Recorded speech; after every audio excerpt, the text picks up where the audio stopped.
Assalamualaikum warahmatullahi wabarakatuh. Berjumpa kembali bersama saya Andika Prasetya di Chem Studio. Video ini merupakan video pembelajaran mengenai hidrolisis garam, di mana untuk materi hidrolisis garam saya akan bagi ke dalam dua part video. Dan ini merupakan video part pertama yang akan membahas mengenai jenis-jenis garam dan juga reaksi hidrolisis. So, siapkan dirimu and let's study.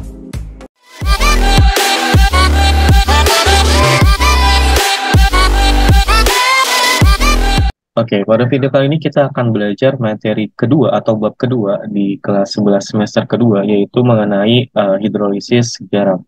Ini merupakan materi lanjutan dari asam basa, ya. Jadi saya menyarankan bagi kalian sebelum mempelajari hidrolisis garam, kalian sudah harus mempelajari materi reaksi asam basa, terutama mengenai reaksi penetralan, ya, reaksi asam dan basanya, kemudian juga jenis-jenis antara asam kuat, basa kuat, dan juga asam ataupun basa lemah. Karena di materi hidrolisis garam itu sangat berkaitan erat dengan hal-hal yang saya sebutkan tadi. Oke, materi hidrolisis garam saya akan bagi ke dalam dua part video, dan ini merupakan video part pertamanya, ya. Kita akan membahas mengenai konsep dasar dari reaksi hidrolisis, terutama mengenai jenis-jenis garam dan juga reaksi hidrolisisnya sendiri. Oke, kita akan mulai saja pembahasan pada video kali ini dengan tentunya kita awali untuk mengetahui apa sih hidrolisis itu, gitu ya. Nah, hidrolisis ini berasal dari dua suku kata, ya, yaitu hidro yang berarti air dan juga lisis yang berarti penguraian atau pemecahan. Nah, jadi dalam kimia, hidrolisis ini diartikan sebagai suatu reaksi pemecahan atau penguraian garam di dalam air. Nah, karena kita berfokus pada penguraian garam, maka kita harus paham bahwa garamnya ini ada apa aja jenisnya, gitu ya. Dan komponen-komponen apa yang terdapat di dalam garam. Tentunya hal yang pasti ada dalam garam itu dia tersusun atas kation dan juga anion, ya, ion positif dan juga ion negatif. Nah, hidrolisis garam ini hanya terjadi jika salah satu atau kedua komponen yang penyusun garam itu yang tadi saya sebutkan kation dan juga anionnya itu berasal dari asam ataupun basa lemah, ya. Jadi dia bisa melibatkan asam lemah dengan basa lemah atau asam kuat dengan basa lemah, gitu ya. Yang jelas harus ada salah satu komponen yang bersifat lemah. Ya, tapi kalau keduanya bersifat kuat, misalkan ada asam kuat dan juga basa kuat, maka dia tidak bisa mengalami reaksi hidrolisis. Oke. Nah, kation dan anion yang berasal dari komponen asam atau basa lemah inilah yang akan bereaksi dengan air. Makanya tadi saya katakan syarat reaksi hidrolisis itu dapat terjadi adalah jika salah satu atau kedua komponennya berasal dari asam ataupun basa lemah. Karena si ion dari asam ataupun basa lemah inilah yang akan bereaksi dengan air untuk membentuk hidrolisis, gitu ya, atau mengalami hidrolisis. Nah, tapi kalau komponennya berasal dari asam ataupun basa kuat, maka komponen ion tersebut dia tidak bereaksi dengan air atau dia tidak akan terhidrolisis. Artinya garam tersebut akan bersifat netral atau pH-nya sama dengan 7.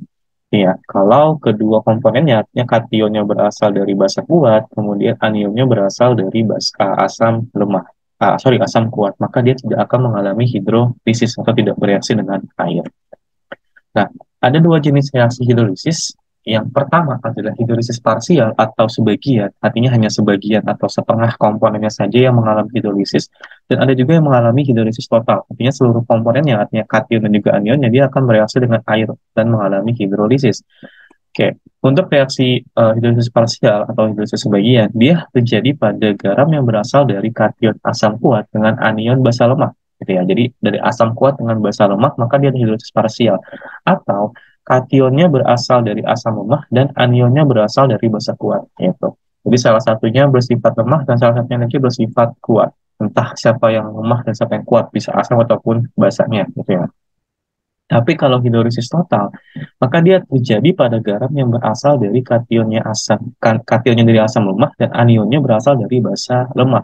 Jadi sama-sama melibatkan asam dan basa lemah. Ini hidrolisis total.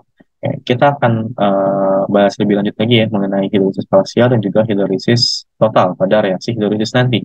Oke, sekarang kita bahas jenis-jenis garam. Tadi sudah saya singgung, ya, jenis-jenis garam itu ada yang pertama, dia terbentuk dari asam lemah dan basa kuat. Jadi asam lemah ditambah basa kuat, maka dia akan menghasilkan garam yang pertama ini, jenis yang pertama. Nah, ketika garam yang berasal dari asam lemah dan juga basa kuat dilarutkan dalam air, maka dia akan menghasilkan anion yang berasal dari asam lemah. Jadi ya, karena kan asam lemah dengan basa kuat. Anionnya berasal dari asam lemah, sedangkan kationnya berasal dari basa kuat. Nah, si anionnya ini dia akan bereaksi dengan air, menghasilkan ion oksamin. Makanya garamnya akan bersifat basa. Nah, nanti prakteknya adalah di reaksi hidrolisnya. Saya akan contohkan, saya akan tunjukkan bagaimana si anion ini bereaksi dengan air, kemudian menghasilkan ion oksamin. Tapi si kationnya, karena dia berasal dari basa kuat, maka dia tidak mengalami reaksi dengan air, atau dia tidak mengalami hidrolisis. Nah, inilah yang disebut sebagai hidrolisis parsial, karena hanya anionnya saja yang bereaksi dengan air, sedangkan kationnya tidak. Jadi ya, contohnya, misalkan ada CH3CONA, H2CO3, CHS, SLCN2, dan lain-lain. Banyak jenisnya, ya, karena berasal dari asam lemah dan juga basa kuat. Ini garam yang pertama, artinya garam yang bersifat basa. Kalau dia terbentuk dari asam lemah dengan basa kuat. Nah, garam yang kedua adalah yang berasal dari asam kuat dan basa lemah. Kebalikannya ya, kalau tadi asam lemah basa kuat, kalau sekarang asam kuat dan basa lemah. Ketika garam yang berasal dari asam kuat dan basa lemah ini dilarutkan dalam air, maka dia akan menghasilkan kation yang berasal dari asam lemah. Sementara anionnya kan berasal dari asam kuat. Nah, si kation ini yang berasal dari basa lemah, dia akan bereaksi dengan air untuk menghasilkan ion H+. Makanya larutannya akan bersifat asam. Sedangkan siapa namanya anionnya ya, karena dia berasal dari asam kuat, maka dia tidak bereaksi dengan air atau tidak mengalami hidrolisis. Jadi jenis garam yang kedua ini juga mengalami hidrolisis parsial karena hanya kationnya saja yang terhidrolisis atau bereaksi dengan air. Nah, contoh dari garam yang bersifat asam ini lain adalah FeSO4, NH4Br, AgNO3, BeCl2 dan lain-lain. Ya, masih banyak yang bisa kita garam yang bisa terbentuk dari asam kuat dan basa lemah. Makanya fondasi dasarnya adalah kalian harus bisa membedakan atau kalian minimal sudah harus hafal lah mana asam kuat dan mana basa kuat. Karena itu akan menjadi hal yang sangat penting untuk menentukan jenis hidrolisisnya, parsial atau sebagian, dan juga parsial atau sebagian ataupun si hidrolisis total. Dan juga bisa menentukan reaksi hidrolisisnya gitu. Kemudian jenis garam yang ketiga. Nah, jenis garam yang ketiga sekarang adalah kedua-duanya berasal dari komponen lemah, yaitu asam lemah dan juga basa lemah. Artinya, ketika dia dilarutkan dalam air, maka dia akan menghasilkan anion yang berasal dari asam lemah dan kationnya juga berasal dari basa lemah. Anion dan kationnya sama-sama berasal dari komponen yang bersifat lemah. Nah, kedua ion ini, maka dia akan bereaksi dengan air. Jadi, anionnya bereaksi dengan air, kationnya akan bereaksi dengan air. Sehingga akan terbentuk ion H+ dan juga ion OH- di dalam larutannya. Sehingga inilah yang dinamakan sebagai hidrolisis total. Nah, pada hidrolisis total, kan kita nggak bisa menentukan ya. Kalau tadi di garam yang pertama dia menghasilkan OH-, di garam yang kedua dia menghasilkan H+. Artinya sifatnya sudah jelas, apakah dia asam ataupun basa. Tapi di jenis garam yang ketiga ini dia menghasilkan H+ dan juga menghasilkan ion OH-. Makanya untuk menentukan sifat larutannya ini berasal dari atau berlandaskan pada tetapan ionisasi dari kedua komponen tersebut. Tetapan ionisasi asamnya atau Ka-nya dan juga tetapan ionisasi basanya atau Kb-nya. Nah, syaratnya harus kalian pahami atau kalian ingat ya. Jika Ka-nya lebih besar dibandingkan Kb, maka larutannya akan bersifat asam. Tapi kalau Ka-nya lebih kecil dibandingkan Kb, maka larutannya akan bersifat basa. Dan yang terakhir, kalau nilai Ka-nya sama dengan nilai Kb, maka larutannya akan bersifat netral. Tiga atau ini harus kalian pahami, gitu ya, harus kalian ingat. Nanti nilai K dan Kb-nya akan diberikan di dalam soal untuk menentukan dia asam, basa, ataupun netral. Kalau komponennya berasal dari asam lemah dan basa lemah. Ini jenis garam yang ketiga. Contohnya ada CH3CON, H4, FeS, AgCN, MgCO3, dan masih banyak lagi. Nah, kita masuk ke jenis garam yang terakhir. Nah, kalau tadi sudah asam kuat dengan basa lemah, asam lemah dengan basa kuat, dan asam lemah dengan basa lemah, maka garam yang terakhir adalah garam yang berasal dari asam kuat dan juga basa kuat. Oke, ketika kita memiliki garam yang berasal dari asam kuat dan basa kuat, ketika didiolurkan dalam air, maka anionnya berasal dari asam kuat, kationnya berasal dari basa kuat. Sama-sama berasal dari komponen yang bersifat kuat.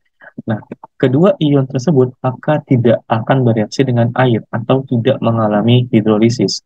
Sehingga konsentrasi ion H+ dan OH- dia di dalam air itu tidak akan terganggu gitu ya. makanya larutannya akan bersifat netral. Garam yang keempat inilah yang tidak mengalami hidrolisis, karena dia keduanya berasal dari komponen yang bersifat kuat. pH-nya bersifat netral atau bernilai sama dengan 7.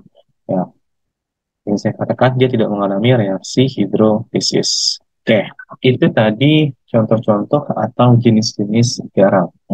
Nah, sekarang kita akan belajar dari jenis-jenis garam tersebut bagaimana untuk membuat reaksi hidrolisisnya. Gitu ya.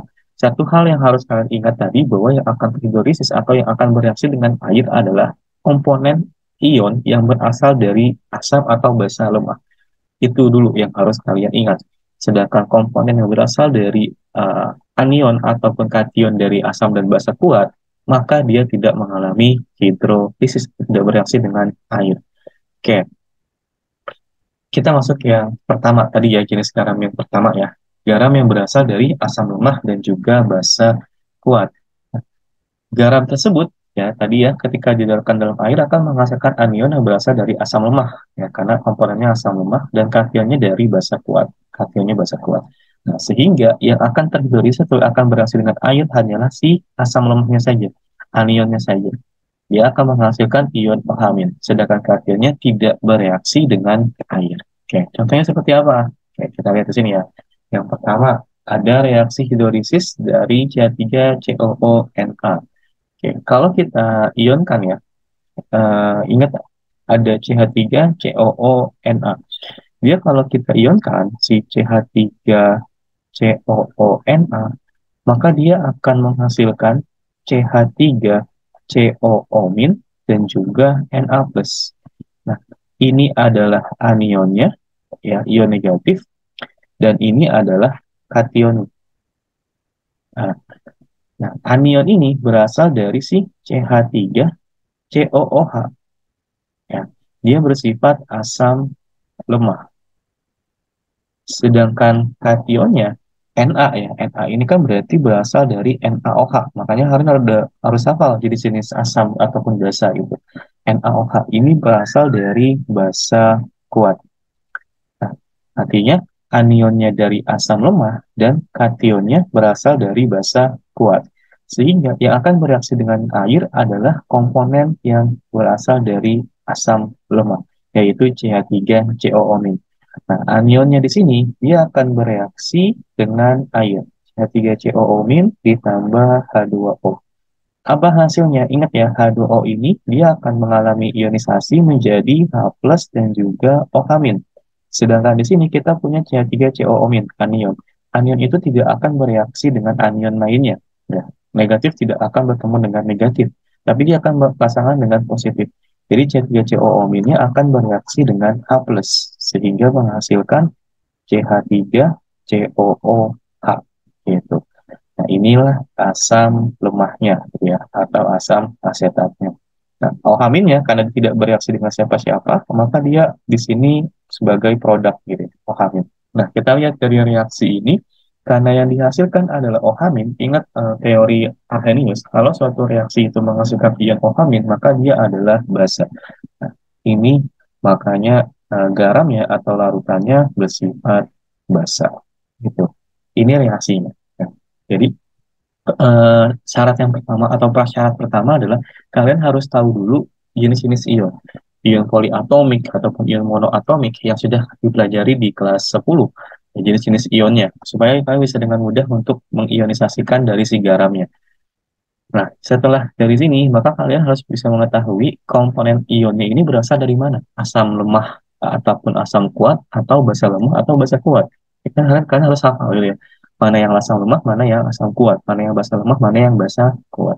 Setelah dari sini, barulah si anion yang berasal dari komponen lemah akan bereaksi dengan air. Gitu. Ini contoh yang pertama. Saya akan tampilkan lagi beberapa contoh mengenai reaksi hidrolisis. Oke, ini yang kedua. Reaksi hidrolisis dari K2CO3. Oke, kita ionkan dulu ya K2CO3-nya, atau ini kan garamnya. Kita ionkan terlebih dahulu K2CO3. Kalau dia mengalami ionisasi, CO3 ini kan ion poliatomik ya. Maka si K-nya ini akan berdiri sendiri ya. K itu adalah golongan 1A, berarti K+, ya. Ditambah CO3 ini ion poliatomik yang muatannya -2. K-nya ada 2, berarti sini kita kalikan 2 koefisiennya, supaya setara. Jadi 2K plus ditambah CO3 min 2. Ingat, kation itu selalu berasal dari basa. Maka di sini dia berasal dari si KOH. Kalau CO3, berarti kan dia anion ya, berasal dari asam. Nah, asam yang ada CO3-nya adalah si H2CO3. Ini merupakan asam lemah, sedangkan si KOH merupakan basa kuat. Nah, berarti yang mengalami hidrolisis siapa? Komponen asam lemahnya, si CO3-2-nya. Artinya, si CO3-2 dia akan bereaksi dengan air, ya, H2O. Menghasilkan apa? Ya, asam lemahnya kan tadi H2CO3 ya. Ingat lagi, H2O, H plus, dan juga OH-. Nah, ini kan negatif ya, tidak mungkin bereaksi dengan negatif lagi. Makanya dia akan bereaksi dengan H plus. H plus bereaksi dengan CO3-2, maka akan menghasilkan H2CO3. Kemudian menghasilkan atau reaksi produk sampingnya adalah si OH-, ya, karena OH- tidak bereaksi dengan zat lain. Nanti reaksi tinggal disetarakan saja, gitu ya. Nah, ini reaksinya belum setara, ya, H-nya di sini kita 2 ya. Di sini hanya 2, berarti ada 4, ini kita kalikan 2 juga. Ya, jadi CO3 min 2 tambah 2H2O menghasilkan H2CO3 dan juga 2 OH-. Ingat, ada OH- di sini. Karena dia ada OH-, maka larutannya bersifat basa. Oke. Ini contoh yang kedua. Lalu saya akan tampilkan satu lagi ya, contoh dari hidrolisis antara basa kuat dengan asam lemah, yaitu CaS. Nah, CaS ini kita ionkan terlebih dahulu. Sebenarnya kalau mau gampang, kalian harus kembali lagi ke zaman bilox gitu ya, atau penentukan bilangan oksidasi. Nah, S di sini dan Ca di sini ya, Ca kan di golongan 2A. Semua golongan 2A kan memiliki bilox yang tetap, yaitu plus 2. Sedangkan S-nya, supaya nilainya 0, maka S-nya memiliki muatan min 2. Berarti ionnya adalah Ca plus 2, ya, plus 2 ditambah S negatif 2. Nah, S di sini kan anion, maka dia berasal dari asam. Tinggal dilanjutkan dengan H+, maka dia berasal dari H2S. Ca plus 2, dia kan kation ya, maka dia bersifat basa, ditambahkan dengan OH-, berarti dia adalah CaOH2 basanya. Nah, H2S ini merupakan asam lemah. Ya, kan harus hafal kan, kalau nggak hafal bingung nih, apa namanya, ngerjainnya. Dia mana yang kuat ya, mana yang lemah ya, gitu. Jadi kalian harus hafal jenisnya, baik asam kuat maupun basa kuat. Sedangkan kalau yang lemahnya nggak usah dihafalin, karena nanti yang lemah itu adalah semua komponen atau semua zat selain komponen atau zat yang bersifat kuat. Nah, ClH2 ini merupakan basa kuat. Ya, berarti yang akan hidrolisis siapa? Yang akan hidrolisis adalah komponen dari asam lemahnya, yaitu anionnya, S-2. Nah, dari sini S-2-nya akan bereaksi dengan air, akan bereaksi dengan H2O. Menghasilkan apa? Ingat lagi, H2O dia H plus dan juga OH-. Karena ini anion, maka dia bereaksinya dengan H plus. S-2 ketemu H plus, maka menghasilkan H2S di sini berarti OH-. Gitu. Nah, berarti kita lihat di sini nih, reaksinya belum setara ya. Berarti ini kita kalikan 2, ini kita kalikan 2. Hanya ada 4, O-nya ada 2, S-nya ada 1. Oke. Ini adalah reaksi hidrolisisnya. Ya, jadi ini reaksi ionisasi asamnya atau reaksi ionisasi garamnya. Ini merupakan reaksi hidrolisisnya. Ini ya. Ini adalah reaksi hidrolisisnya. Ingat, kalau reaksi hidrolisis itu berarti komponen dari zat lemah, ya baik itu asam ataupun basa lemah, bereaksi dengan si airnya. Nah, karena dia menghasilkan OH- di sini, maka larutannya merupakan larutan yang bersifat basa. Oke, selesai.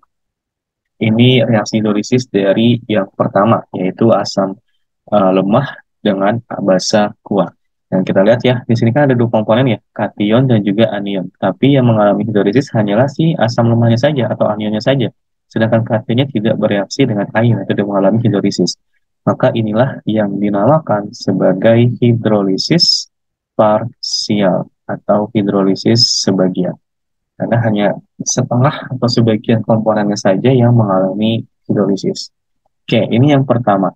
kita akan masuk ke jenis garam yang kedua untuk mengetahui bagaimana reaksi hidrolisis dari jenis garam yang kedua, yaitu yang berasal dari asam kuat dan basa lemak.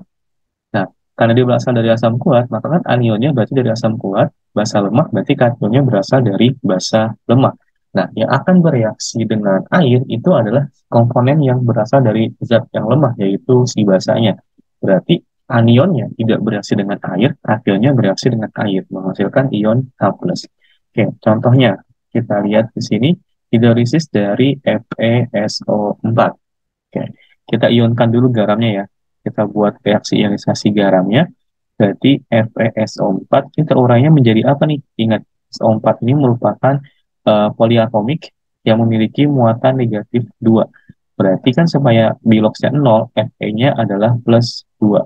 Berarti di sini kita punya kationnya Fe plus 2 dengan anionnya adalah SO4 yang muatannya negatif 2. Nah, ini berasal dari FeOH2. Nah, kemudian SO4 ini berasal dari si H2SO4. Nah, H2SO4 ini merupakan komponen asam kuat ya. Sedangkan FeOH2 dia merupakan komponen yang berasal dari basa lemak atau zat yang bersifat basa lemak. Nah, siapa yang akan bereaksi dengan air? Yang akan bereaksi dengan air adalah komponen dari zat yang lemah, yaitu basanya. Berarti si kationnya akan bereaksi dengan air. Sedangkan anionnya karena dia asam kuat, maka tidak bereaksi dengan air. Barulah kita buat reaksi hidrolisisnya. Fe plus 2 direaksikan dengan air. Menghasilkan apa? Ingat, H2O berasal atau ionisasinya adalah H plus dan OH-. Fe plus 2 direaksikan dengan OH-. Ya, karena dia kation sekarang. Maka kation tidak akan bereaksi dengan kation lagi, tapi dia akan bereaksi dengan anion. Nah, untuk yang masih bingung, garamnya apa? Ingat kembali aja konsep tukeran muatan. Ya, Fe plus 2 bereaksi dengan OH-. Kan nanti mereka pasti akan bergabung menjadi Fe dengan OH nih ya. OH ini kan satu kesatuan ya, maka saya kurungkan saja FeOH seperti ini. Nah, muatan di sini kan min doang nih, berarti kan satu. Maka angkanya akan menjadi indeksi Fe. Berarti Fe-nya adalah 1. Sedangkan di sini kan plus 2, berarti angkanya 2 ya. Maka menjadi indeksnya si OH, maka OH-nya adalah 2. Gitu. Lihat dari angkanya saja, tidak usah melihat dari plus atau minusnya. Misalkan lagi saya punya A plus 3 dengan OH gitu ya, OH min. Nah, OH min. Apa senyawanya yang terbentuk? Mereka menjadi A dengan OH gitu kan. Nah, tukeran lagi. Ini kan 1 ya, berarti min dong mereka 1. Dia menjadi indeksnya si A, berarti sini adalah 1. A-nya warnanya plus 3, angkanya 3. 3 ini akan menjadi indeksnya si OH. Nah, berarti senyawanya adalah AOH3. Ini untuk menentukan senyawa yang terbentuk ya. Sebenarnya sudah dibahas di materi kelas 10 tentang ikatan kimia. Bagaimana rumus kimia terbentuk dari suatu gabungan dua ion gitu ya. Nah, berarti di sini yang dihasilkan adalah FeOH2. Siapa yang tidak bereaksi? H plus kan ya, maka dia di sini tambah H plus. Nah, kalau kita lihat belum setara ya, O-nya ada 2, maka sini kita kalikan 2. H-nya ada 4, berarti sini kita kalikan 2. Ini adalah reaksi hidrolisisnya. Dari reaksi hidrolisis ini kita bisa melihat sifatnya. Oh, ternyata dia menghasilkan H+. Kalau dia menghasilkan H+, maka dia larutan atau garam yang bersifat asam. Gitu. Ini reaksi hidrolisis yang pertama, contoh yang pertama dari jenis garam yang kedua. Nah, kita akan lihat lagi beberapa contoh dari reaksi hidrolisis ini. Oke, reaksi yang kedua. Sama ya, dia FeSO4 tadi. Oke, saya ganti saja di sini dengan NH4Cl. Oke, saya buat dari NH4Cl.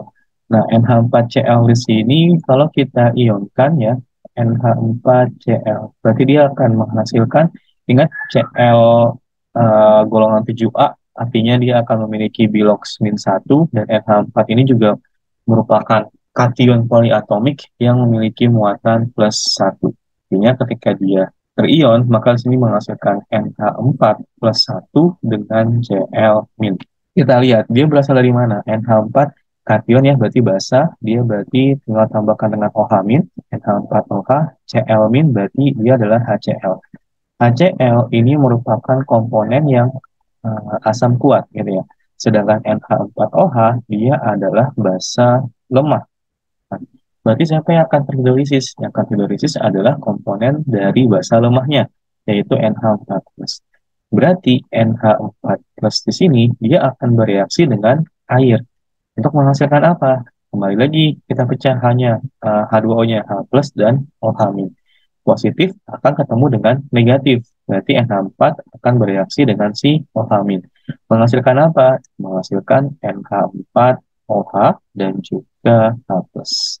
Nah, reaksinya sudah setara ya. NH4 hanya ada 6, ini hanya 6, oh ya ada 1, oke. Dia menghasilkan H plus di sini. Makanya larutannya atau garamnya bersifat asam. Oke, ini yang kedua. Ya, sebenarnya tidak terlalu sulit kalau kalian sudah mengetahui atau hafal gitu ya, muatan-muatan dari ion-ion yang terlibat dan juga jenis-jenis asam ataupun basa kuatnya supaya tidak salah langkah dengan membuat reaksi hidrolisisnya. Oke, terakhir AgNO3. Eh, saya menyarankan kalian untuk coba terlebih dahulu membuat reaksi hidrolisisnya. Nanti kita bandingkan hasilnya apakah sudah sama atau belum untuk menguji sejauh mana atau mengukur sejauh mana kalian sudah memahami materi ini. Oke ya, nah, kalau sudah kalian menemukan jawabannya, sekalian lanjutkan menyaksikan video ini untuk melihat jawabannya. Oke, AgNO3 kita ionkan terlebih dahulu. AgNO3, ingat ya, NO3 anion poliatomik yang memiliki muatan -1. Supaya total biologisnya 0, berarti kan Ag-nya menjadi +1 gini ya. Maka reaksi ionisasinya Ag plus gitu ya, karena +1 ditambah NO3-nya karena muatannya -1, maka dia -1. Ag ini kalau kita gabungkan dengan OH, maka dia adalah AgOH, NO3- kalau kita gabungkan dengan H+, maka dia adalah HNO3. Nah, dia merupakan asam kuat, si HNO3. Sedangkan AgOH di sini, dia merupakan komponen atau zat yang bersifat basa lemah. Berarti yang terhidrolisis siapa? Ya, dari lemahnya aja. Yang kuatnya tidak akan mengalami hidrolisis atau tidak bereaksi dengan air. Karena dia terion sempurna ya, jadi dia tidak bereaksi lagi dengan air. Nah, si Ag plusnya, maka dia akan bereaksi dengan air. Jadi Ag plus ketemu sama si H2O atau bereaksi dengan H2O. H2O ini ionisasinya H plus dan juga OH-. Berarti Ag plusnya akan bereaksi dengan si OH-. Maka senyawa yang terbentuk adalah AgOH ditambah H+. Ada H+ di sini, maka dia adalah larutan yang bersifat asam. Oke. Nah, ini jenis reaksi hidrolisis dari jenis garam yang kedua, yaitu antara asam kuat dengan basa lemah. Masih ada lagi beberapa jenis garam ya, ada yang hidrolisis apa? Asam lemah dengan basa lemah dan juga asam kuat dengan basa kuat. Bagaimana hidrolisisnya? Sebelum kita lanjut ke dua jenis garam terakhir, silakan kalian pastikan terlebih dahulu kalian sudah memahami materinya sampai sini atau belum. Nah, kalau belum, silakan diulang kembali materinya agar kalian bisa lebih memahami materi ini, gitu ya. Kalau kalian sudah paham, maka silakan lanjut ke bagian yang berikutnya. Oke, saya akan lanjutkan untuk jenis garam yang ketiga, yaitu garam yang berasal dari asam lemah dan juga basa lemah. Ketika komponennya adalah asam lemah dengan basa lemah, maka dia akan menghasilkan anion dari asam lemah dan kation dari basa lemah. Kedua ion tersebut akan bereaksi dengan air. Anionnya bereaksi dengan air menghasilkan OH-, sedangkan kationnya akan bereaksi dengan air menghasilkan ion H+. Nah, bagaimana reaksinya dan bagaimana sifatnya? Oke, kita bahas dari contoh yang pertama. Contoh yang pertama adalah reaksi hidrolisis dari CH3COONH4. Sama sebenarnya caranya. Kita ionkan dulu garamnya, CH3COONH4. Ingat ini poliatomik semua nih, NH4 plus 1, CH3COO adalah poliatomik dengan muatan -1. Kalau dia terion, berarti kan menjadi CH3COO- ditambah NH4 plus. CH3COO- ini kalau gabung dengan H plusnya, dia adalah CH3COOH. NH4 plus kalau digabung dengan OH-nya adalah NH4OH. Artinya ini merupakan asam lemah dan ini juga merupakan basa lemah. Nah, Kedua komponennya berasal dari asam dan juga basa lemak. Berarti keduanya akan bereaksi dengan air. Jadi yang pertama, asamnya akan bereaksi dengan air, atau bebas ya, mau bahasanya dulu juga silakan. Asamnya, CH3COO- bereaksi dengan air. Nah, ingat H2O ini kan berarti dia menghasilkan H plus dan juga OH-, gitu ya. Kalau ini kan dia negatif nih, berarti nggak mungkin bereaksi dengan anion lagi, gitu ya. Maka dia akan bereaksi dengan kation, yaitu H plus. Maka dia hasilnya adalah CH3COOH ditambah OH-. Karena OH-nya tidak bereaksi. Ada OH- kan di sini. Kemudian reaksi hidrolisis yang kedua yaitu dari si basa lemahnya, si NH4 plusnya. NH4 plus akan bereaksi dengan H2O. H2-nya kan sama, ukurannya H plus dan OH-. Karena dia kation, maka nggak mungkin bereaksi dengan kation lagi. Dia akan bereaksi dengan anion, yaitu OH-.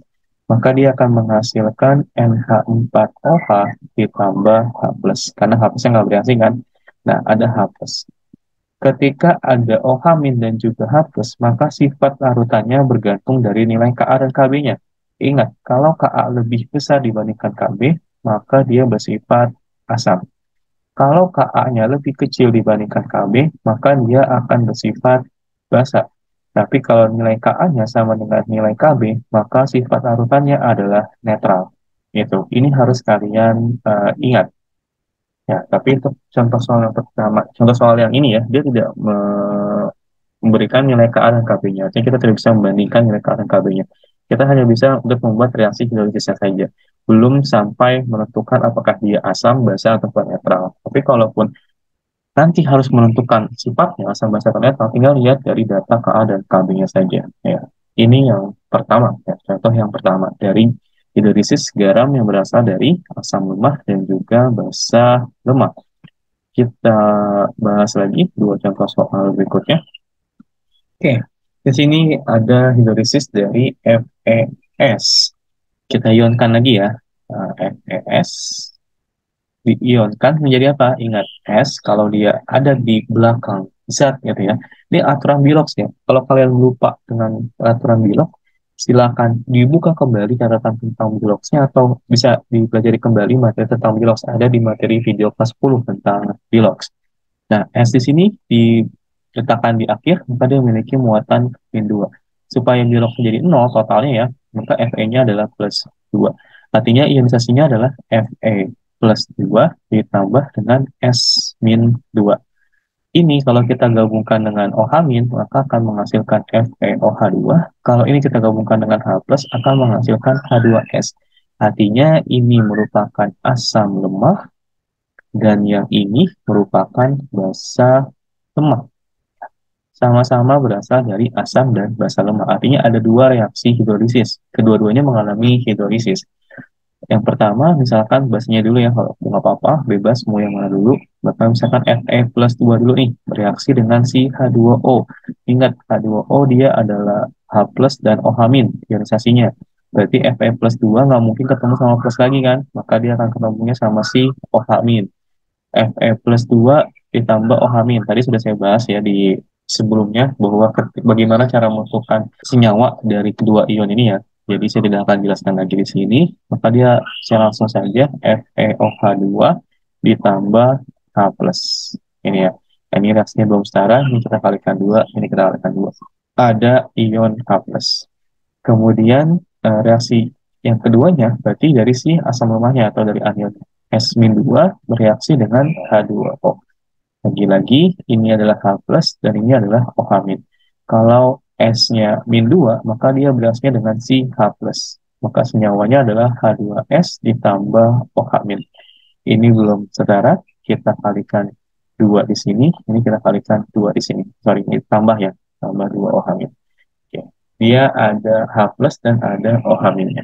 Lagi-lagi nanti tinggal bandingkan Ka dan Kb-nya saja untuk menentukan sifat larutannya. Apakah dia asam, basa, ataupun netral. Ini reaksi yang kedua atau contoh yang kedua. Kita contoh satu soal lagi ya. Oke, reaksi hidrolisis dari AgCl. Silakan kalian stop dulu videonya, kalian kerjakan terlebih dahulu, nanti kita bandingkan jawaban kalian dengan jawaban sebenarnya apakah sudah sama atau masih berbeda gitu. Untuk mengukur lagi-lagi sejauh mana kalian memahami materi reaksi hidrolisis ini. Oke, baru kita lanjutkan sekarang AgCN. Kalau kita ionkan, ya, Cn merupakan anion poliatomik yang memiliki muatan -1, Ag muatannya adalah +1.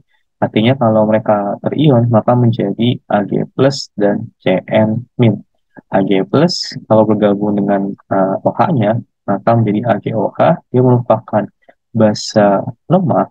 Sedangkan Cn-nya, kalau dia bergabung dengan H+, akan menghasilkan HCN, dia juga merupakan asam lemah. Oke, Oke, berarti kita buat reaksi hidrolisisnya. Karena dia sama-sama dari lemah, maka kedua-duanya akan mengalami hidrolisis atau bereaksi dengan air. Artinya si Ag plusnya ya, kalau dia bereaksi dengan air, maka dia akan bereaksi dengan komponen negatifnya, yaitu si OH-nya, maka akan menghasilkan AgOH, kemudian ditambah H+. Lalu si Cn-nya ya, dia akan bereaksi dengan H2O, yaitu komponen positifnya, yaitu H+. Maka dia akan menghasilkan HCN plus OH-. HCN. Oke. Nah, ini reaksi hidrolisisnya. Ada H plus dan ada OH-. Kita tinggal bandingkan dengan nilai Ka dan Kb-nya. Oke, bagaimana jawaban kalian? Apakah sudah sama, sudah tepat, atau masih berbeda? Kalau masih berbeda, kita putar kembali dari awal videonya untuk mengulang kembali materinya. Nanti saya akan sediakan 4 latihan soal di akhir video ini, gitu ya. Oke, saya akan lanjut pembahasannya. Kalau tadi sudah semuanya asam kuat dengan basa lemah, asam lemah dengan basa kuat, dan juga asam lemah dengan basa lemah. Ya. Kalau misalkan ditanyakan bagaimana reaksi hidrolisis antara asam kuat dengan basa kuat, maka itu kan tidak mengalami hidrolisis ya. Saya ambil contoh satu soal saja sebelum saya masuk ke contoh soal ini. Misalkan saya punya reaksi antara garamnya itu Na2SO4 ya. Nah, Na2SO4, Na ini kan golongan 1A ya. Tadi muatannya +1, SO4 poliatomik, muatannya -2. Kalau dia terion, kan menghasilkan Na plus, karena dia ada 2, berarti 2 Na plus ditambah SO4 -2. -2. Nah, Na plusnya ini berasal dari NaOH, SO4-2-nya berasal dari H2SO4. Ini basa kuat, ini juga asam kuat. Artinya kedua komponennya tidak mengalami hidrolisis atau tidak bereaksi dengan air, baik kationnya maupun anionnya.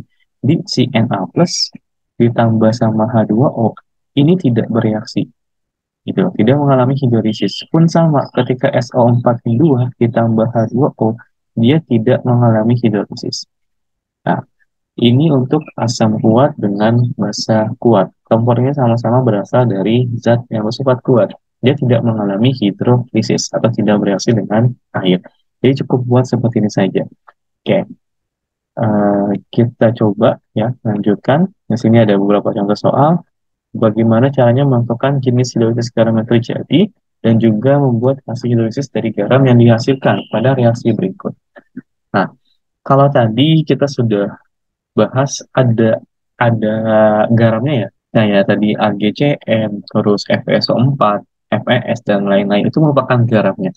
Nah kalau di sini kita dikasihnya adalah asam dengan basanya. Lalu kita buat reaksinya, nanti kita tentukan apakah dia hidrolisisnya adalah hidrolisis parsial, total, atau enggak terhidrolisis. Nanti baru kita buatkan reaksi hidrolisisnya. Nah, sebenarnya tidak berbeda jauh ya caranya, hanya stepnya saja yang bertambah. Gitu. Oke, kita mulai dari nomor 1, H2SO4 dengan NH4OH. Oke, jadi kita buat dulu nih, H2SO4 ditambah NH4OH, gitu ya. Ini asamnya, ini basanya. Ingat, SO4 itu berasal dari anion poliatomik, muatannya -2, gitu ya. H-nya di sini kan berarti H plusnya. Kemudian NH4OH. OH-nya berarti OH-, NH4-nya berarti si NH4+. Nah, terjadi perselingkuhan ya. kation di sini dia akan bergabung dengan anion dari basanya, anion dari asamnya akan bergabung dengan kation dari basa. Nah, bergabung itu H plus gabung dengan OH min, berarti dia H2O. NH4 plus bergabung dengan SO4 min 2, makanya senyawanya adalah NH4 2SO4. Gitu. Dan ini reaksinya belum setara ya, tinggal disetarakan saja. Jadi sini kita kalikan 2, ini juga kita kalikan 2. Oke, ini reaksi yang setara ya. Ingat, ini adalah air, ini adalah garam. Berarti garamnya adalah si NH4 2SO4. Jadi reaksi asam dengan basanya untuk mengetahui garam yang dihasilkan itu apa. Oh, ternyata garam yang dihasilkan adalah NH4 2SO4. Barulah kita ionkan NH4 2SO4. Kalau kita ionkan, berarti kan SO4 min 2 ya. Ini berarti seharusnya plus 2, tapi karena ada 2-nya, berarti kita bagi 2, maka dia menjadi plus 1. Nah, berarti ionisasinya adalah NH4 plus ditambah SO4 min 2. NH4 plusnya berasal dari NH4OH kan, maka dia adalah basa lemah. Sedangkan SO4 min 2-nya berasal dari H2SO4. Dia merupakan si asam kuatnya. Nah, berarti yang hidrolisis siapa? Yang hidrolisis adalah basa lemahnya doang. Asam kuatnya tidak mengalami hidrolisis. Artinya, ini merupakan hidrolisis yang parsial. Karena hanya sebagian atau setengah komponennya yang terhidrolisis atau yang bereaksi dengan air. Berarti kita buat reaksi hidrolisisnya. Berarti kan NH4 plus akan bereaksi dengan H2O. Berarti ininya adalah H plus dan OH min, artinya ini kation, berarti bergabungnya dengan OH min.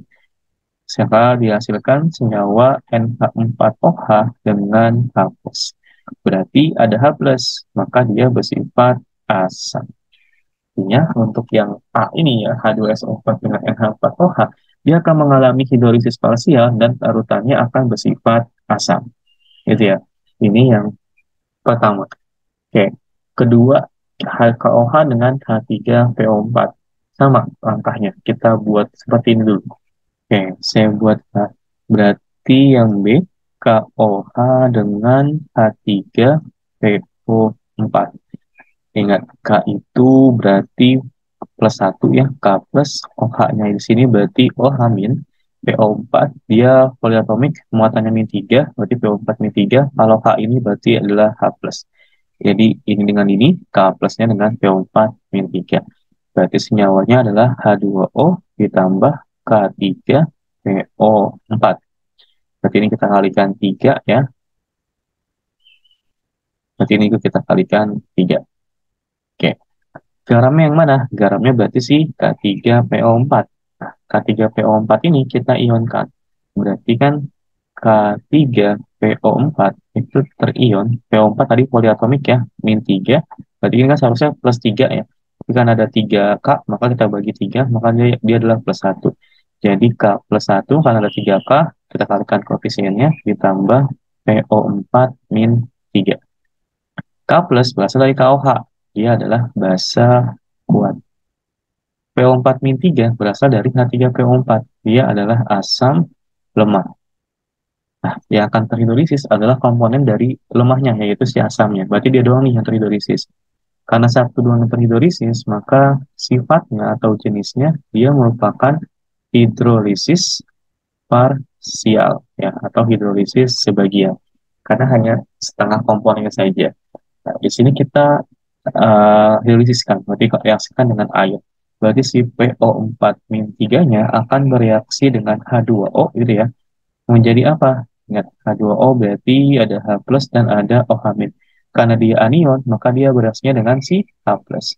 Maka dia menghasilkan H3PO4 ditambah K, ditambah OH- ya. Karena yang tidak bereaksinya adalah OH-.